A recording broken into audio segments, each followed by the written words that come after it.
আমি আচলতে এটা বৰ অৰণ্য বুলি ক'ব লাগিব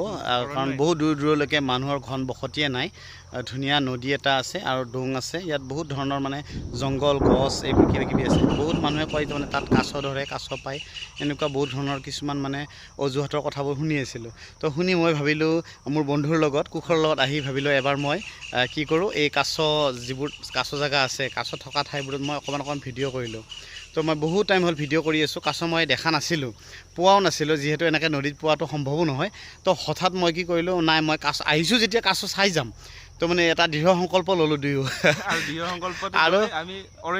অৰণ্যৰ মাজত গুচি আহিলোঁ ভিতৰত বহুত ভিতৰলৈকে দূৰ দূৰণিলৈ কোনো মানুহ নাই তো দেখিছে আপোনালোকে মোৰ এইবোৰ ঘাম বৈ গৈছে গৰমত একদম পূৰা একদম কমপ্লিট ছেটটোৱে মই মানে ঘামাই গৈছোঁ এই চাওকচোন আৰু আমি দেহাটো দেখিছেনে কমপ্লিট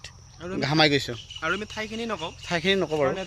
ইয়াত মানুহৰ অলপ ঠাইখিনি কোৱাৰ লগে লগে কি হ'ব ইয়াত মানুহখিনি আহি যাব আহি হয়তো চিকাৰী আহিও ইয়াৰ পৰা হয়তো কাছ বা মাছবোৰ এনেকৈ কিছুমান উঠাই লৈ গুচি যাব তো মই সেইটো বা কুশলে সেইটো নিবিচাৰে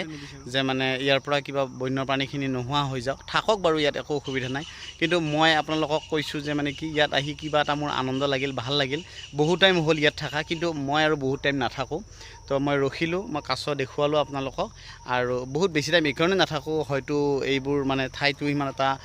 খুব ছেফটি জেগা নহয় যেন লাগিছে আৰু বেলেগ অন্য মই কথা নকওঁ কিন্তু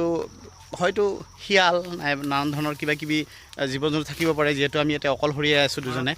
মাৰাত্মক বস্তু আছে কিছুমান আৰু আমি সেইকাৰণে ভাবিছোঁ ইয়াৰ পৰা যিমান পাৰোঁ সোনকালে ওলাই গুচি যাওঁ ওলাই যোৱাৰ পিছত মানে ওলাই যাওঁ আৰু ইয়াত নাথাকোঁ কাৰণ আকৌ কিছুমান মানুহ হয়তো ফৰেষ্টৰ মানুহ বা কিবা মানুহ আহি পেলাই হয়তো আমাক ধৰি পেলাই কিবা এটা উল্টা পুল্টা সুধিবও পাৰে নহয়নে তাৰ কাৰণে আমি ওলাই গৈছোঁ এতিয়া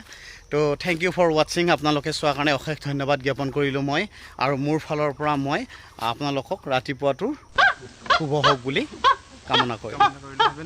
হেভ এ নাইচ ডে আপোনালোকৰ ফ্ৰেণ্ডছ এণ্ড ফেমিলি চাৰ্কেলত আপুনি যাক শ্বেয়াৰ কৰিব পাৰে চবকে শ্বেয়াৰ কৰক ভিডিঅ'টো ভাইৰেল কৰক দেখাওক যে আমাৰ আশে পাশে ইমান এটা ধুনীয়া ঠাই আছে আমি জেগাটো ৰিভিল নকৰোঁ ঠিক আছে থেংক ইউ বাই বাই এইটো কাছ এইটো দেখিছেনে ৰাইজসকল এইটো চাওকচোন ধুনীয়াকৈ এইটো বুঢ়া কাছ এইটো ইমান ধুনীয়া বুঢ়া কাছ বহুত বছৰ হৈছে কিজানি মোৰ আন্দাজ বহুত ডাঙৰ এইটো আপোনালোকে দেখিছেনে মই দেখুৱাইছোঁ আৰু আপোনালোকে চাওকচোন এইটো চাই কমেণ্ট কৰকচোন দেখিছেনে এইটো দেখিছেনে